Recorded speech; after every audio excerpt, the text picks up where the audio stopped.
Okay, this is the bed I showed you a couple of days ago. This bed was flaxseed and it was the carbon crop section of my garden, and you can still see I've got sweet corn and alfalfa each side of it. And it's going into the heavy feeder section for the winter. So this is my first bed of heavy feeding winter crops, and it's I've got leeks, parsley, celery, leeks, and the rest of the bed will be brassicas. I've got the kale, the collards in, and the Brussels sprouts to follow. And my preferred method of keeping the butterflies off, the white butterflies off for the whole summer, is just to put bird netting over the bed.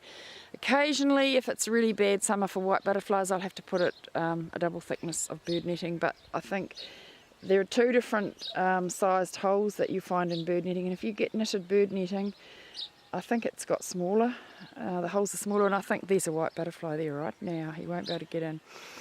I don't think I'll need 2 layers with this netting. It's fairly new netting. The other thing about this bed is that I've separated the heavy feeders that will be cropped over a very long period, and they'll be there all winter, right as long as I can in the spring, from the ones that I'll harvest and eat, and that'll be the end of them. So this bed here is the ones that'll be there all winter, so the leeks will go right through till next October, and so will the collards and the kale and the Brussels sprouts when they're there. And the other bed will have you know, the cabbages that we harvest to make sauerkraut, and they're gone, and the salad greens and cauliflowers and broccoli and things like that, which are gone as they ripen.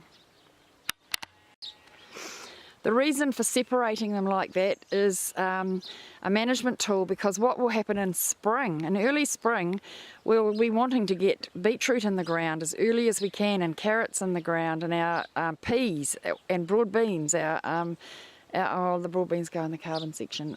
So just the root crops and the peas, mainly in early spring, and if we haven't got a bed empty for them, then we won't be able to get them in. So the Koanga Garden Planner is really useful in terms of seeing what you're doing in terms of the implications for the next crop. So yeah, always separate your heavy feeders into the ones that will be in the ground a long time and the ones that will be out, so that you've got somewhere to put your early spring roots and legumes.